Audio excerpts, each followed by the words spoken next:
Greetings, everybody. On behalf of the Yale International Alliance, I would like to welcome all participants, many who are located in the US, Asia, Africa, and Europe, to our very first talk on a series on decentralized finance with Yale alumnus, Yuri Cataldo. My name is Peggy Shaw, and I am a program chair and board member of the Yale International Alliance. YIA is a shared interest group whose mission is to celebrate the international experience and to inspire the global community to address the issues of our time. Today, we welcome Yuri, who will demystify DeFi by explaining blockchain and discuss how this relates to cryptocurrency. Yuri's journey from Yale Drama School to tech entrepreneur and now an executive MBA student at MIT is quite fascinating and inspirational, and quite the successful example of a liberal arts education. But unfortunately, we only have 1 hour today to build a basic foundation of the crypto world. So let's get started. Please feel free to ask questions in the Q&A box, and I will try to pose as many as possible during the last 15 minutes of Yuri's talk. And without further ado, let us now turn to tech optimist Yuri Cataldo. Great. Thank you so much, Peggy. And thank you to the YA for having me. This is absolutely fantastic. Now, again, I have less than an hour, so I'm going to jump right in and get started with this. And as was mentioned, I'm going to try to end before the top of the hour, which is difficult for me to do because when I start talking about blockchain, Bitcoin, and everything that I want people to understand, I get a bit loquacious. And so there are no dumb questions. Put them in the chat as they come up. If we don't get to your question, which is very real possibility, this is my email address. This is my personal website. Feel free to reach out to me at any time, and I will walk you through whatever questions you have, particularly if we don't get to them. Now, also tonight, so I know it was mentioned before, I went to the school formerly known as the Drama School and studied set and costume design. And now I'm in a different area, more focused on tech. So tonight, if you would like to learn more about Bitcoin, blockchain, this is the book that I wrote. It's called Be Left Behind. You can find it on Amazon and bookstores, or if you're in, if you're in New Haven, you can stop by the Yale bookstore and they usually have some copies around. Also, if you're interested in the investment side of it, I am launching a venture capital fund. It's called Athenian. Just look at athenian.com. And this is some information about what we're working on. Eventually, what we're really focused on is the future of what's happening in finance, blockchain, and a few other places. And so that's the name of the company. And feel free to, again, look up both of those afterward. Okay, well, let's get right into this because we've got a lot to do and time is short. So the beginning, as with many great stories, it starts with pizza. So if you're like me, this is one particular thing that got you through most of the pandemic. I actually was ordering a lot of freshly prepared pizzas from Italy because it was just something else to do other than order them locally. But the fascinating thing about pizza, again, it has a very long, storied history behind it. Pizza, as we know it today, originally came from Greece. The original words of it were pita, which actually was very prevalent in the Mediterranean. And then later in the 8th to 15th century BCE, the Greeks actually colonized southern Italy, and they brought along this round cheese pie with crust that doubled as a handle. And then that became very popular in the Naples area and then expanded from there. And it's similar, that type of pizza, which then evolved from Naples, is similar to the types of pizza that we have today. What's interesting is in 997 BCE, pizza was actually used as a form of currency. And so that we have got historical records pointing to rental agreements in Italy, promising pizza and pork in exchange for staying. And so what's exciting about that is, again, is just the storied history of pizza and how it's going. And then how it later evolved with the Italians and they started adding cheese and everything else to it. But again, you might be wondering right now, okay, cool, Yuri. You're talking about pizza, and what does that have to do with anything that we're talking about tonight? And that's the ideas of story and storytelling. So everything has its origin, everything has a story, and Bitcoin is one of those. And so I'm going to tell you one of the origin stories that is famous in the Bitcoin area, and we're going to get into a lot of others as well. So 11 years ago, around that, May 22nd, 2010, this gentleman by the name of Laszlo, who was a first of the early adopters of this new currency that popped up on the internet, purchased Papa John's pizzas. He actually purchased 2 Papa John's pizzas, and at the time it cost him 10,000 Bitcoins. Now this was, at the time, that equated to about $41, just so we're clear on that one. Now, this was the very first use case and proof of concept for Bitcoin. Until that moment in time, it was just an idea, and it was something that people stored on their computers. This was the very first transaction that ever took place in Bitcoin history, making it beyond theoretical to the actual practical. Now, Bitcoin has had its ups and downs, and I'm going to tell you a little more about that very soon. But just so you know, these 2 pizzas right now, today, are worth $670 million. That's how much Bitcoin has evolved since 2010. Now, before I take you deeper into the technology and explain you more about it, what I want to first do is then take a step back about the idea of alternative currencies. So in the beginning, and when people are starting to first get into Bitcoin and cryptocurrencies and all of that, a lot of individuals get tripped up on the idea that these aren't real. So they believe that these are not real currencies. And so why would anybody want us to go further from that? And so I want to start from the idea of alternative currencies and how that's actually not a new concept. It's something that's been around for hundreds of years. And so if you'll just remember a little bit to the pizza example I gave you, that in Italy, they accepted pizza for currency. That's just the start. So one of the most prevalent currencies that we've had for centuries is bartering. Bartering is a form of currency. It's exchanging goods and services for goods and services. So it's still in use today, and I'm sure a lot of people on this call potentially do that with their neighbors or their friends and family. We are exchanging one thing for another. Another alternative currency, airline miles, other loyalty programs that you're using for your credit cards or other things. These are, in fact, alternative currencies. You're taking these points that are created by a company and exchanging them for goods and services. And even in the broadest sense, the idea of brownie points, which is something that my parents used to promise me when I was a kid. In exchange for doing some work, I got brownie points, which were this, again, a point total they made up and wrote on a chart, and then I could exchange those for goods and services. And in other countries, they actually have these, mostly it's in Western Europe. In China, they often use something called little gold star or red stars. But the idea of this, again, alternative currencies, not new. If you look through the news, you're going to see this coming up over and over again. Very quickly, here's one. It's called Suds for Drugs. In 2013, there were gangs around the Washington, D.C. area who were actually going to large department stores, stealing Tide detergent, taking them to local bodegas, and then trading them for crack. Then the bodegas then would then resell them back to the large stores, and it was this cycle of utility between this community. In Zimbabwe in 2009, when the economy collapsed, the citizens turned to talk time minutes. And in fact, talk time minutes are still very prevalent as a form of trade in other parts of Africa, and there are multiple talk time minute millionaires still to this day. The town of Brixton in the United Kingdom has actually its own currency, which is still in use today. It's called the Brixton pound. You can go to Brixton right now and look it up and use it. It is for local trade to encourage people to, again, stay local and use their money in the local shops. This idea of actually a local currency was floated by a few different cities in the United States during the pandemic to help keep people employed and to help keep their local economy going. And again, I have dozens of these examples, but I'm going to stop at this one. Because the idea of, again, a currency in most people's mind is something that comes directly from the government. And I need you to start thinking about the idea that things do have value that don't necessarily just come from the government.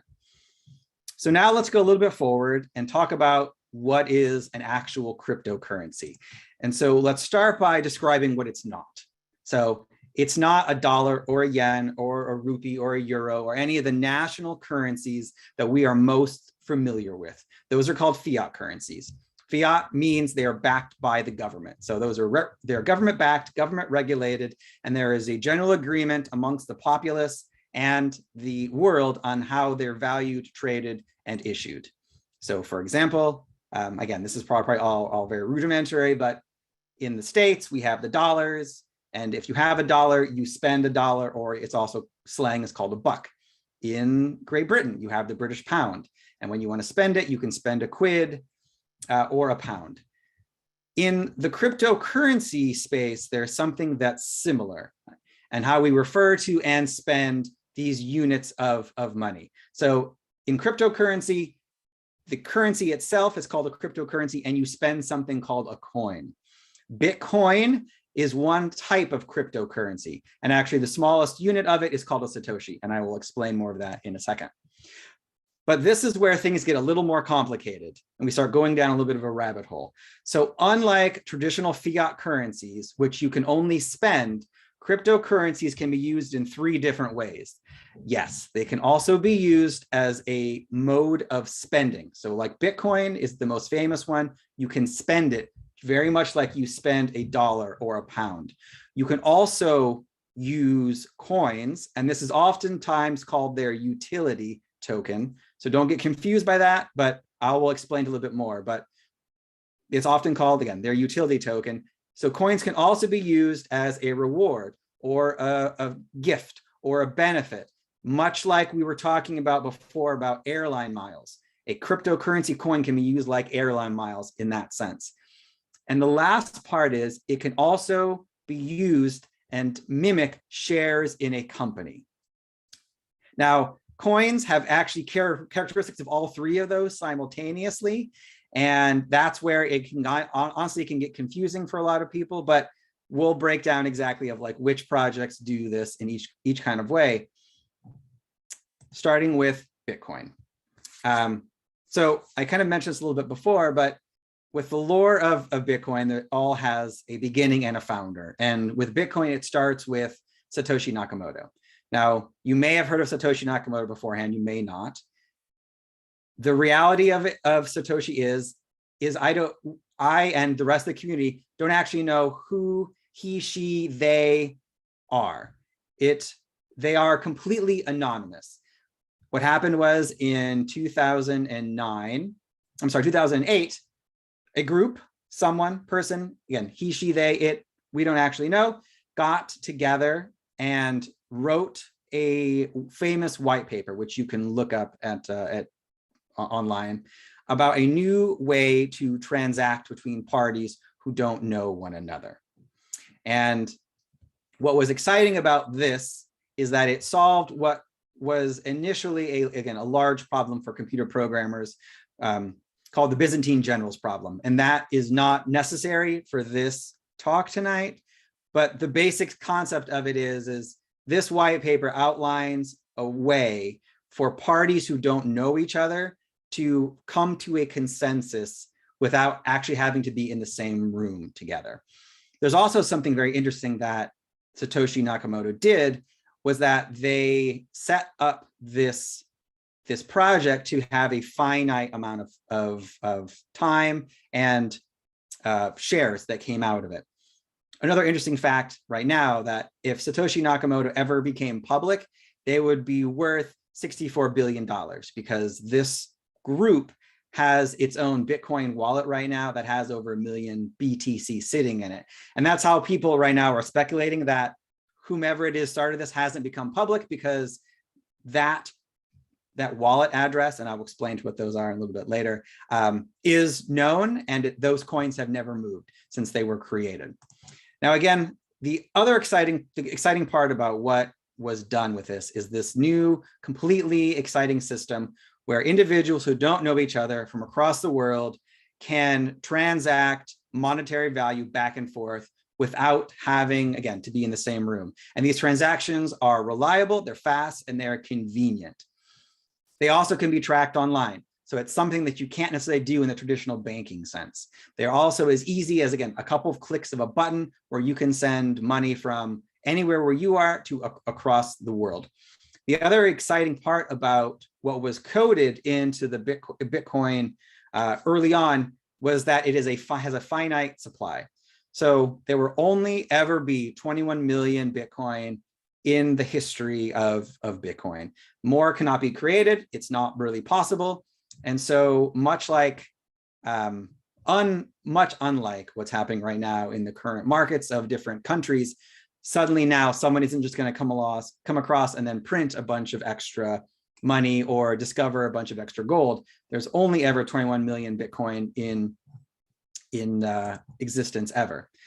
And so the rise of Bitcoin has happened extremely quickly. So I want you to just get an idea of what it's like. So when it first came out and was first dropped into the market in 2010 in July, the first few individuals to get Bitcoin between, again, fractions of a penny up to 8 cents. And this is a screenshot I took this morning. One Bitcoin right now is worth over $65,000. And this has happened in the span of a little over 10 years, which is amazing. Now, you might be also thinking, okay, if one Bitcoin right now is worth over $65,000, who can possibly afford it unless you've got that amount of money? So you're already kind of rich. The beauty of Bitcoin is that it can be broken down into fractions of a penny. The smallest fraction is what it's being demonstrated on the screen right now. It is 1/100th millionth of a Bitcoin, and it's called a Satoshi after the founders. So now that we've established quickly that coins and tokens have multiple uses, you might be wondering how you can actually use them in the real world and how they're applied in the real world. So the idea of spending, this is where most people think of when they think about Bitcoin and cryptocurrency and the most use cases.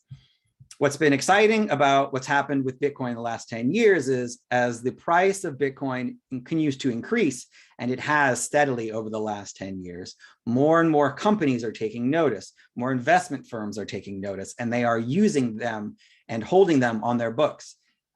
Earlier this year, Tesla announced you can actually buy a Tesla car with a Bitcoin. Like they don't hold it in a custodial account, which is what they were doing before. You can actually trade one Bitcoin for a car, but they're not the first ones to do it. Actually, Overstock.com in 2014 was the first publicly traded companies to start accepting Bitcoin. Expedia, Dish Network, Microsoft, they've been accepting Bitcoin for years and then allowed you to buy something for it. The other way that you can use these cryptocurrencies is spending them as a utility. So remember when I mentioned before about airline miles? So we have loyalty rewards cards, cashbacks from credit cards. That's very similar to what this type of tokenomic model is used for. When you can spend coins as a utility, they are called tokens. So just kind of remember that. Sometimes it's used interchangeably, but that is really the big difference. When you're using a coin as a currency, it's called a coin. When you're using it as some kind of utility, it's called a token. So tokens come from each individual project, and I will go into what those are in a little bit, but each project then defines what their token value is like. So if you've ever played a video game and you've gotten some kind of coins on the video game, think of that token in the very broad sense of like that. You are earning or you're gaining a very specific type of token on that platform that can be used on that platform to buy, sell, and trade for items. And as bigger the platform is, the more you have access to different items to buy and sell and trade for. So again, don't be confused by this. I'm going to get into this in more detail, but it's important to know the difference. And then the last part I mentioned is spending a coin as shares. So very similar to, let's say, as you would buy shares of Microsoft, you can trade your money for shares in these projects. And so it's not exactly a one-to-one comparison, but it's best to kind of think of it in that sense. So one example is a project called Ripple. Ripple is an alternative currency, and I will get into that, what that is in a second. But it is a project that's based in the United States. They have their own cryptocurrency coin. It's called XRP. So You can go online and you can trade your dollars for Bitcoin, and you can trade that Bitcoin for XRP. Or you can go online and trade your dollars or euro or pounds for XRP. And when you do that, think of it more of like a currency exchange than actually owning shares in the company. As Ripple goes up in value, oftentimes the value of their coin does as well, but it's not a direct one-to-one comparison. And that's where things kind of go a little off. But the exciting thing is, so for example, if you own shares of Microsoft, you can't take your shares of Microsoft into Starbucks and buy a coffee with it. If I own coins in Ripple, I can actually go into Starbucks and buy coffee with it. So that's where it kind of gets a little more exciting and gets a little bit confusing. There's also this element of what I said, where this, again, it's not exact one-to-one ratio. When you own shares of Microsoft, you actually own shares in the company. As Microsoft makes changes within its company and its stock goes up in value, there's a direct comparison there, and you actually own some of Microsoft. If you own a coin of a project, you don't actually own shares in that company. You own its coin, which sometimes is directly connected to the project, and sometimes it's not. And that's where it's where it gets a little bit confusing. But again, don't get too drawn off by that. Just kind of think of it as this general kind of comparison, and it'll make sense in a little bit later. Now, before we go again too far down that, I want to take a step back and talk about what technology is that makes all of this possible, and that is called blockchain. Blockchain, as its essence, is a digital ledger of all the transactions that is kept in a decentralized computer network. Now, before we go deeper than that, I want to start by just taking a step back and talking about other technologies that have evolved, that have gotten everybody excited about, but also maybe they've been a little bit misunderstood while that happened. And so when we talk about the first wave of the internet, and people are calling this Internet 1.0 or Web 1.0, it was originally created in 1967 by the government, ARPANET. And so originally was a way for government military communication between departments, and eventually spun out into some of the first elements of the web in the 90s, which many of us remember. Then came Web 2.0. Web 2.0 was all about collaboration, transaction with mobile apps, social media, smartphones, and it made a lot of our lives a lot easier. It also led to data breaches, loss of privacy, loss of trusting large organizations like Facebook, large other organizations like Google, who now control a lot of our data and allow us to, again, be tracked in a lot of different ways. And what's coming up now is a term you will hear more and more, because it is becoming more and more popular to use, is the term Web 3.0. Web 3.0 is this new evolving paradigm that's being built on blockchain using AI and internet infrastructure that is going to be faster and more secure. But Web 3, which is, again, is being developed right now and launched, is taking advantage of distributed networks, distributed machines that are able to interact with data, value in a more peer-to-peer type of way that less involves centralized networks. So it's all about the underlying technology, which is blockchain, which again allows us to interact and chat in a decentralized way. Now, what's happened also is, as these technologies have evolved, they've set the place for the next evolving technology.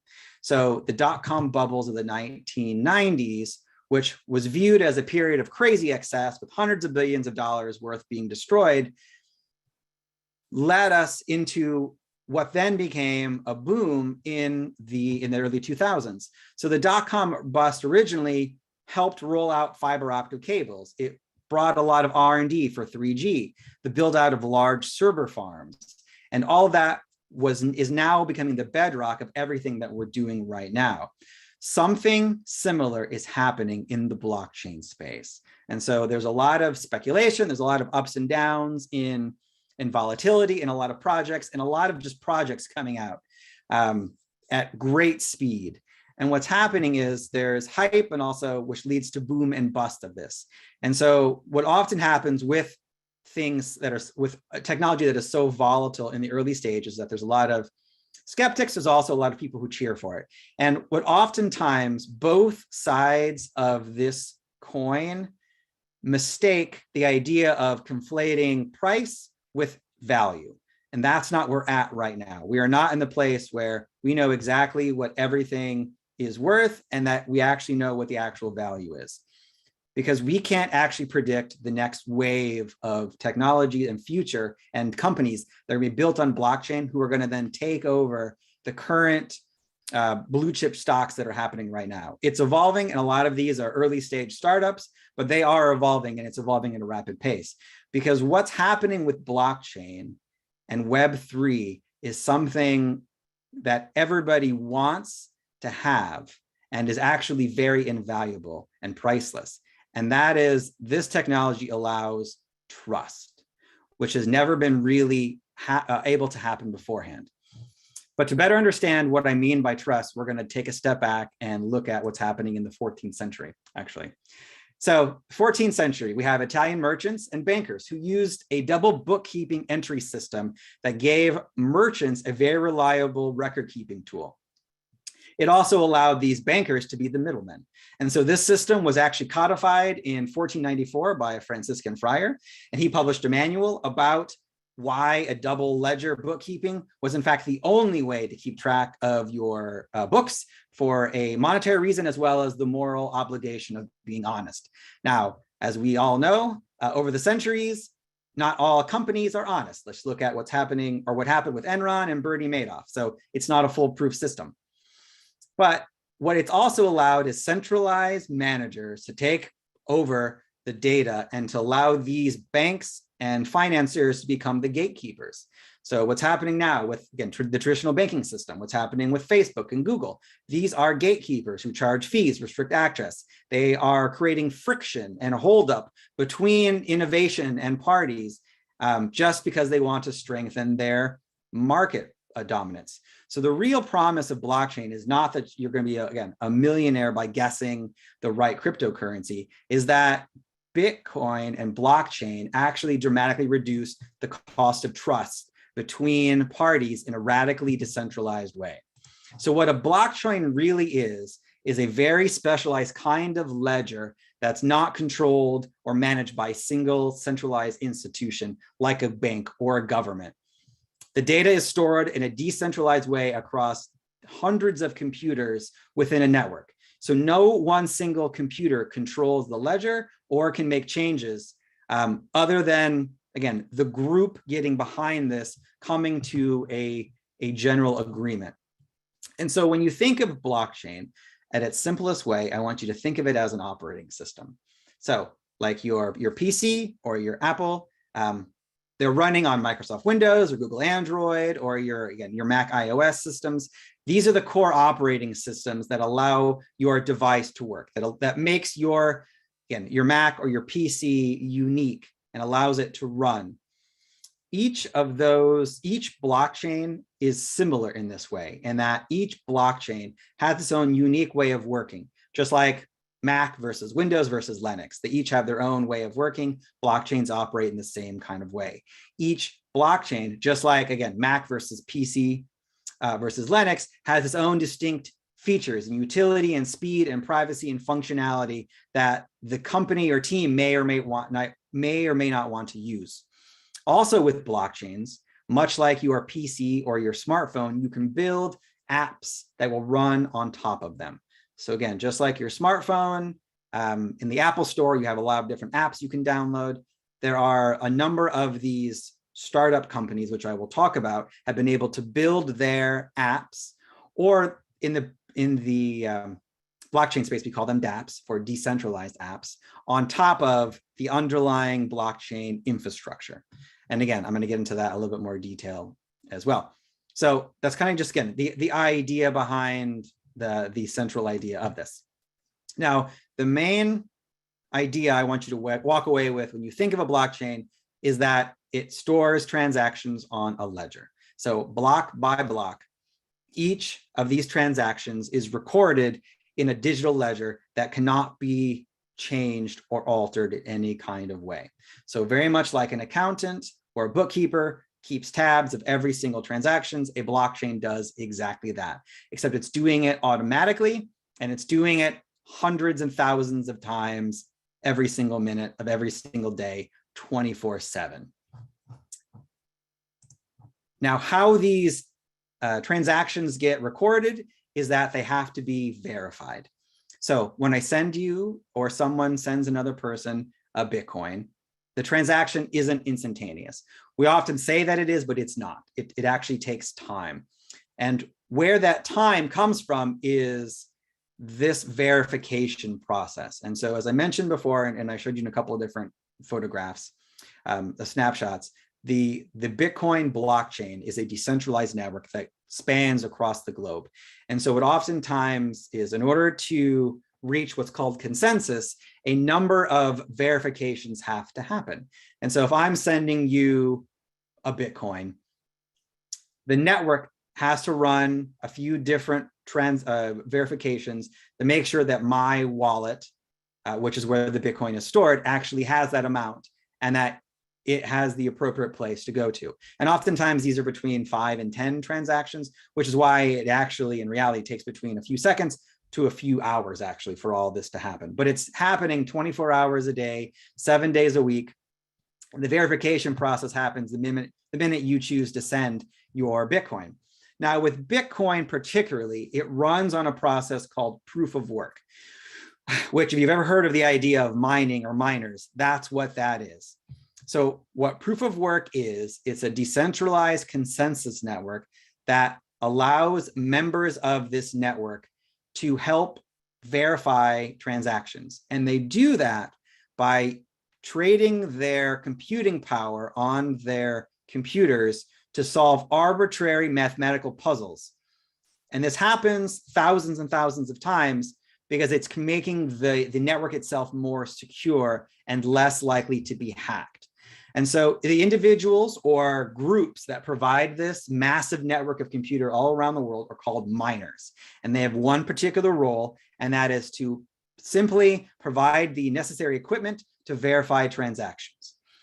When a transaction is verified, these miners are rewarded for their efforts, and it's called a block reward. And what a block reward is they get fees for the transactions. And so the fees and these block rewards is how Bitcoin is slowly being released into the network right now. So every time a block reward happens, a new Bitcoin or fraction of Bitcoin is being released into the network. And so this photograph I'm showing you is a snapshot from an old Bitcoin mining setup in China. China actually banned Bitcoin and these mining operations. Most of them moved to Austin, Texas, actually. But what happened is, because of the profitability and the more that Bitcoin became worth, the more people started, just like when you look at what's happening with the cloud and data centers, combining these very expensive computers into large warehouses and then to continually keep mining so they can potentially get some of the blockchain rewards. Now, these actual computers they're actually GPUs that are mostly come from NVIDIA. And so these GPU computers cost between $500 up to tens of thousands of dollars a piece. So it's not something that the average person necessarily can jump into. And then you have to factor on top of that electricity costs and a lot of other things. And so that's where some people start bringing in what's happening right now, and that Bitcoin itself is not an inexpensive currency to keep up and running. So this is a snapshot. This is from March of 2021. That Bitcoin is estimated to use more electricity than Argentina. Now, when you look at it on its surface, again, you're like, great, it's using a ton of electricity, but that's not entirely the whole story behind it. In a new report that came out in June, we've also learned that cryptocurrencies, again, while they do take a lot of energy to use, 74% of all mining equipment nowadays is starting to utilize alternative sources of energy. And then when you take a step back further, actually, and look at Bitcoin versus other industries, you can see that actually gaming as a whole has a larger power consumption than Bitcoin does. This is not to say that, again, that nobody is at fault in here, but you have to start comparing kind of apples to apples in these comparisons. You start looking at energy consumption and which one actually takes up more energy than another. And again, and the other interesting fact of this is as Bitcoin is becoming more profitable, people are becoming miners, they are utilizing more and more reusable, renewable energy sources rather than the traditional fossil fuel energies, which is not the same in the typical gaming markets. Now, I mentioned very quickly beforehand that, again, block rewards are what miners get when they create and verify transactions. So what happens is when you send money to anybody, the funds themselves, the transaction is being recorded on a public ledger. Now, this is a snapshot actually of what a public ledger looks like. What's actually being broadcasted is the record of the transaction, not the actual details of the individual of where it goes to. And so you can track transactions back and forth. And this is actually right here. If you look at this bottom link that I showed you, you can actually watch different transactions go back and forth.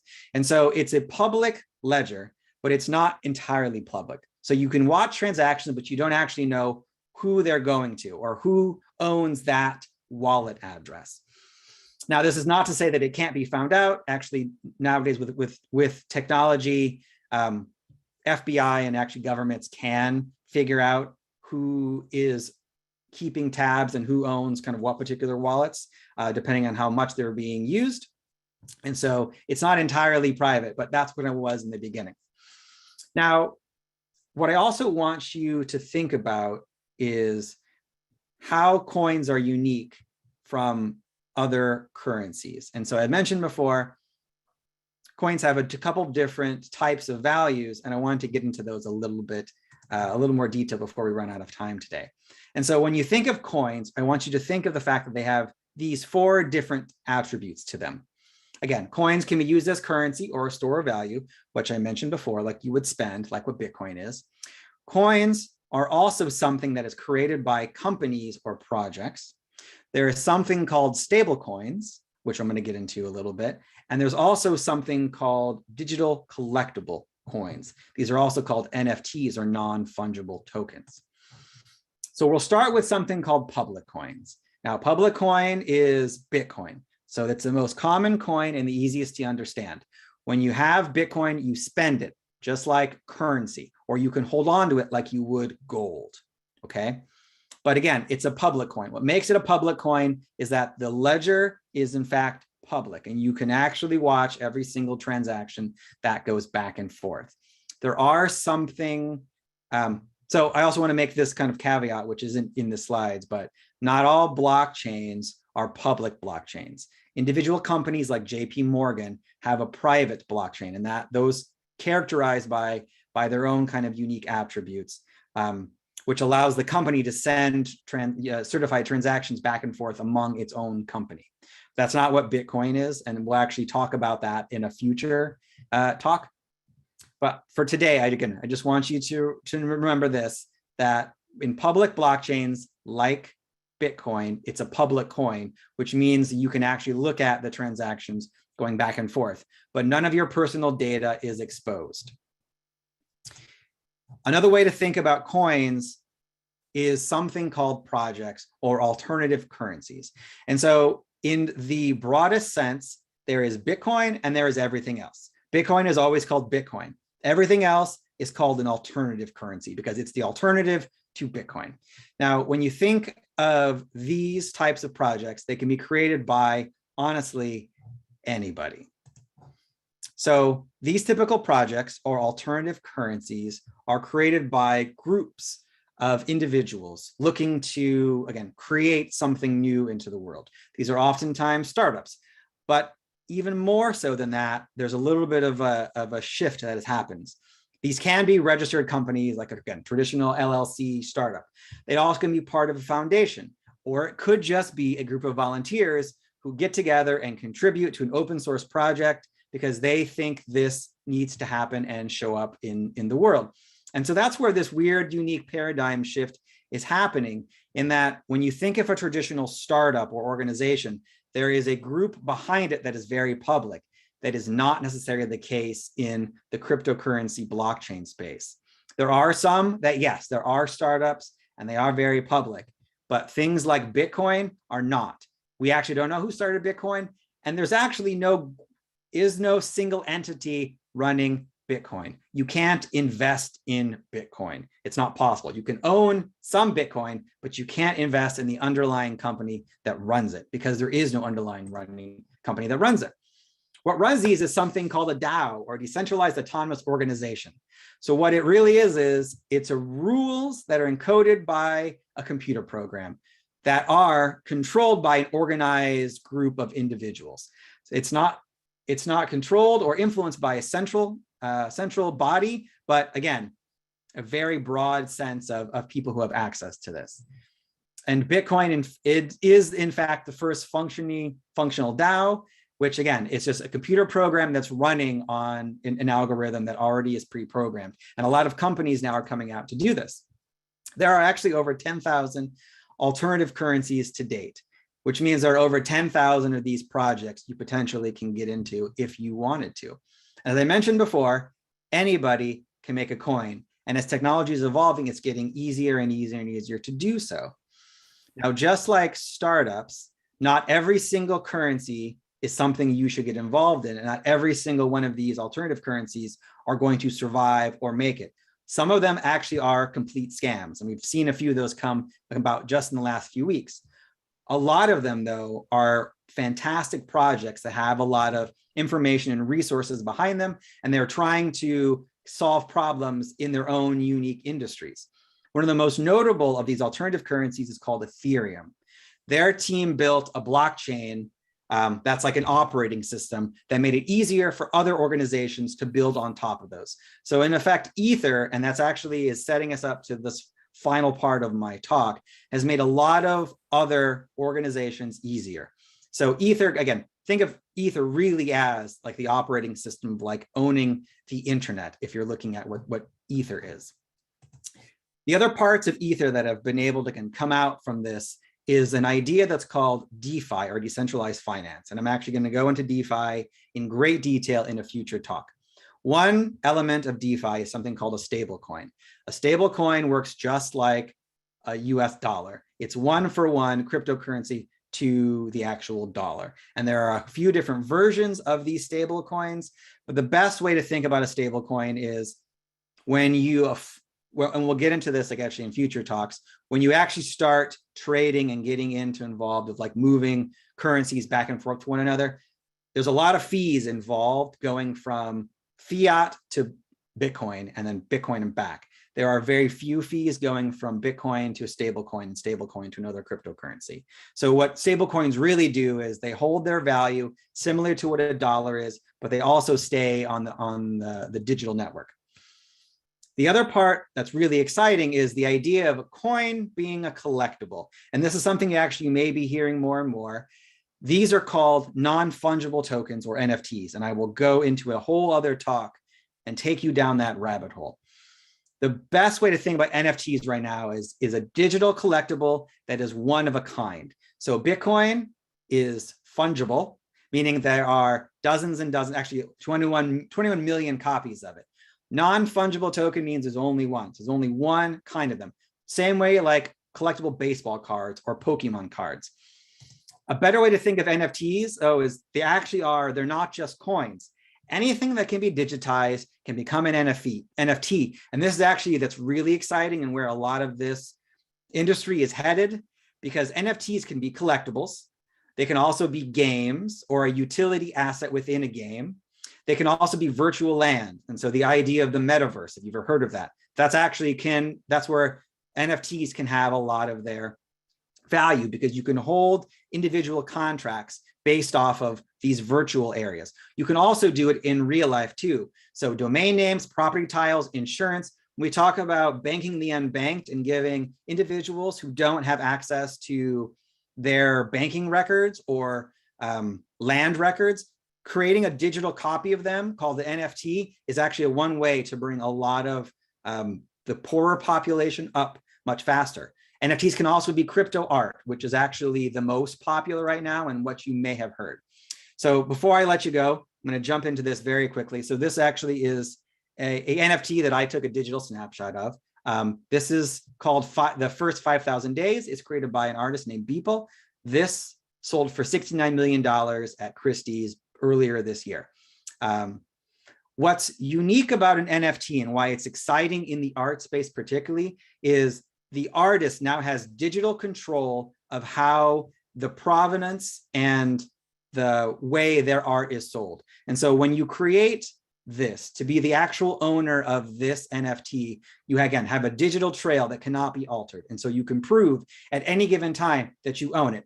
When you sell it, you actually programmed within the NFT itself is a commission that goes back to the original artist. And the original artist can decide how much money they want of that. So no longer is it one and done for a lot of artists, but they, as their art is constantly being resold, so they get to benefit from that.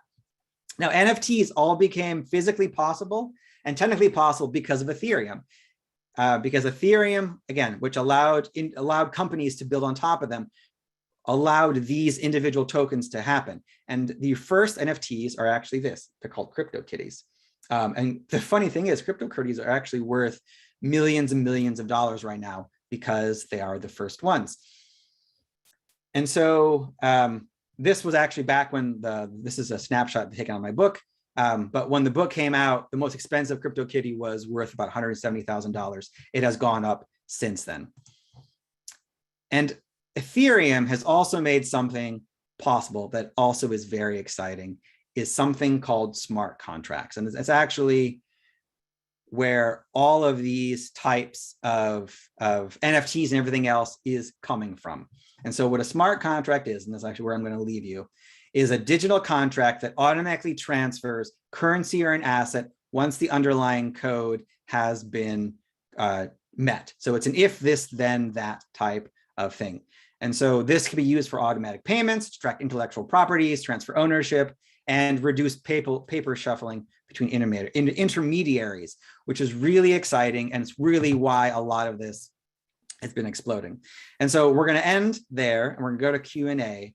But the thing that I want to just kind of wrap off with this one is, this is what we're going to get to in the next few talks of answering this big overall question, which a lot of people ask. And that is it too late to get into Bitcoin? Should I buy an NFT? Should I buy altcoins? And I'm not a financial advisor, so I'm never going to tell you what to do. But the goal of this whole series beyond tonight is to allow you to answer that question for yourself. So with that, questions? Wow, Yuri, thank you so much. That was a lot to unpack. That was a very thorough explanation of the mechanics of Bitcoin and blockchain.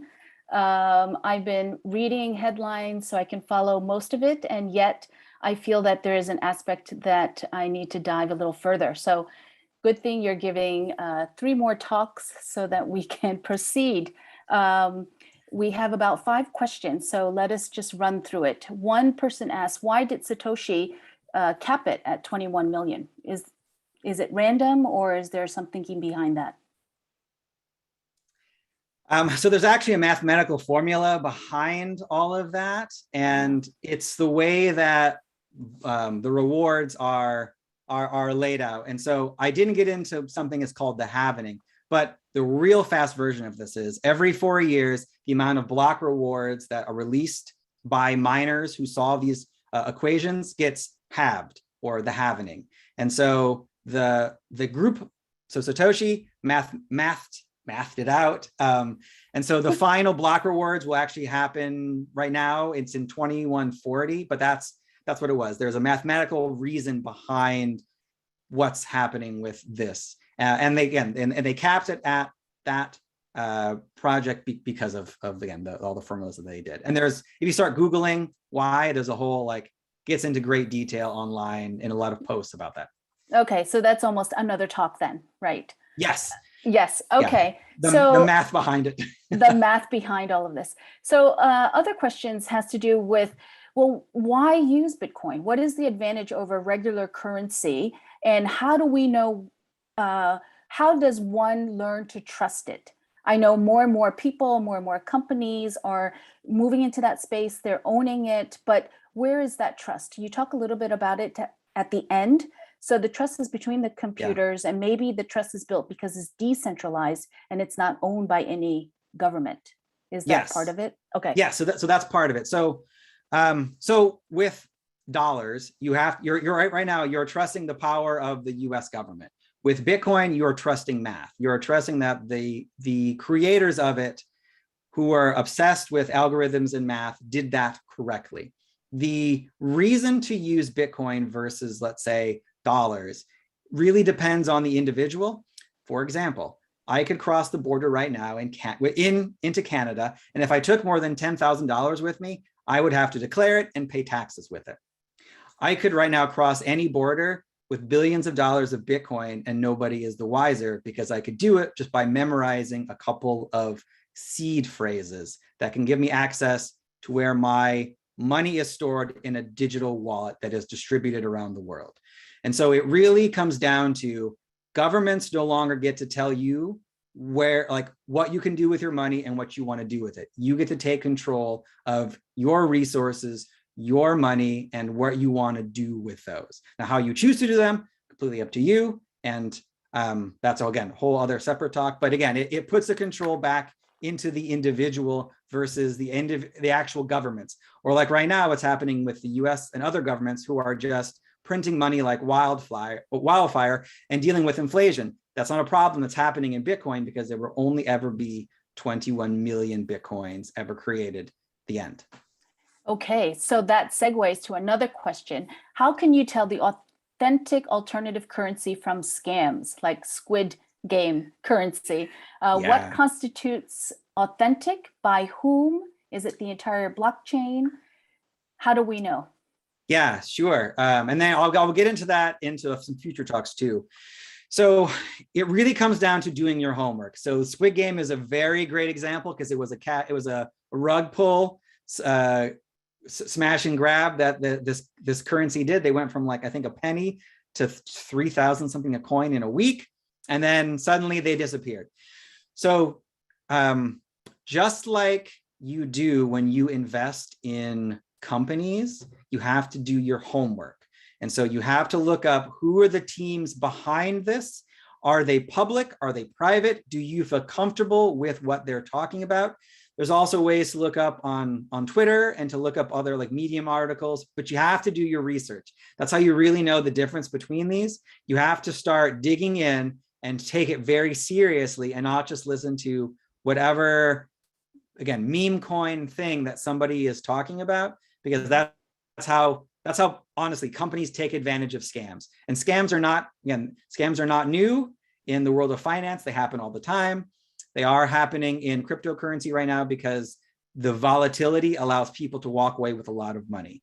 And so scams are, again, they're few and far between, but they do happen. So it really comes down to doing your due diligence. And I'll talk about that in a future talk, about how to really kind of dig in and figure out if a company is legit or if they're, again, trying to rug pull you. Oh, terrific. Okay, we look forward to that one too. There are two more questions. One is, can government firewalls prevent local residents from participating in a blockchain or accessing Web 3.0? Like, I guess that's more of a technology question about firewalls and Bitcoin operation. That is. And so that's actually one of the biggest questions about, like, what's happening with China. So China could turn on the big firewall and cut everything off. The great thing is it's a distributed ledger around the world. So even if you can't locally, you can get access to a VPN and then pop up in another part of the world and get access to us that way.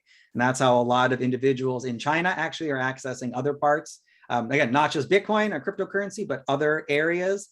And so again, taking advantage of a distributed world means that governments don't get to tell you or decide what you get to do and where you get access to your information. So this is where VPNs come into play, and a lot of people I know take advantage of them, even if they're not walled off by our firewall. So Yuri, it's so interesting that more questions have been posed. So do you have a few more minutes to answer? Okay, great. I have time. Okay, great. So I would assume that a question about power outage or climate disasters affecting blockchain and mining is Mhm. similar to what your answer is about firewalls, right? Because it's distributed, it shouldn't have a large impact. Yes, that's Okay. correct.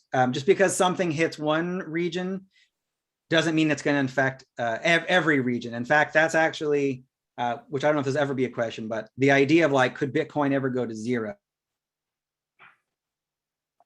World would have to be shut down. And so there'd have to be a global power outage, which is impossible to happen. And that's the same thing with these networks. Just because I have a power outage or a incident in my area doesn't mean that another part of the world, which is also taking over some of the mining power, is affected. And so that's the beauty of a decentralized network, is that there isn't one area that's in control. Same thing we saw what happened when China, for the fourth time, outlawed Bitcoin. The miners moved actually partially to Singapore, but they also moved to Texas. And so Yes. it didn't slow anything down. The price of Bitcoin actually went up when the miners left China. Okay. And so there is a China related question. Yeah. No surprise here. If crypto is no longer allows governments to control an individual's Bitcoins, then what was the motivation for China to develop their own cryptocurrency?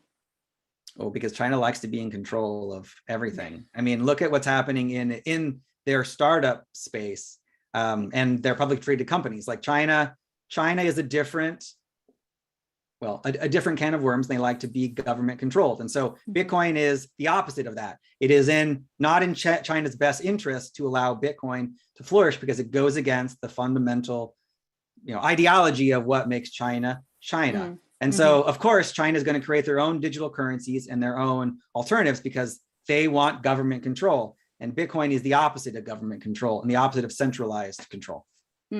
Very interesting. Yes. So that would be one of the 10,000 altcoins then, correct? Yes. Okay.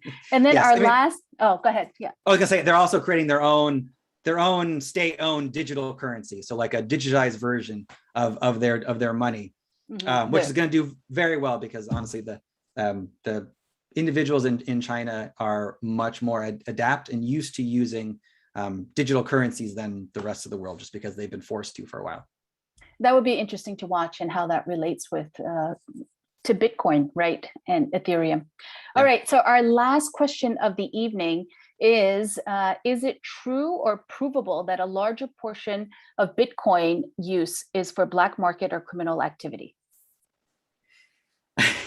So that's a fantastic question, and I'm actually going to reshare my screen for this, just because I actually have a slide for this. And so originally that was the case. So back in the early days, I'm actually I have to find it. Here we go. Is Bitcoin used for money laundering? So this was the latest data we have.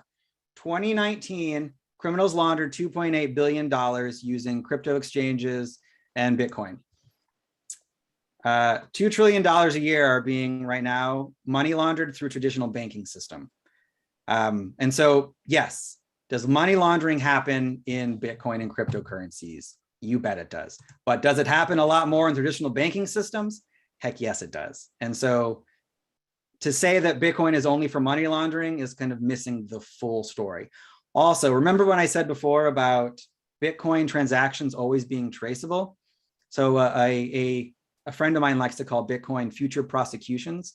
And so what's happening now is when people start trying to do ransom demands and they get Bitcoin, the moment the money starts moving around, there's a reason why the FBI is able to track that down and return the money, because they know exactly where it's going. And there's a few startups that have come out from this that are very good at tracking transactions and knowing exactly where the transactions are going and following the money. So in fact, Bitcoin is making money laundering more difficult, because smart criminals won't use Bitcoin to money launder because it's completely traceable. They will use our traditional banking system, and they're going to use cold hard cash because you can't trace cash. Interesting. Wow. So thank you again, Yuri. That was quite a talk. There's a lot to unpack, as I said earlier. And I just wanted to share with everybody your upcoming talks. So sure. Let me bring up a screen. And The next talk is to buy or not to buy non-fungible tokens. That will be Thursday, the second Thursday in December, December 9th at the same time, 6 to 7 o'clock Eastern Standard Time. And we'll be back with Yuri. Yuri's been very open to questions, so feel free to email him or to contact us here at YIA if you have any further questions that you would like him to discuss in these further talks. Just let us know. And with that, good evening, everybody, and thanks again, Yuri. No problem. Thank you so much, and have a great night, everybody. Yes, good night.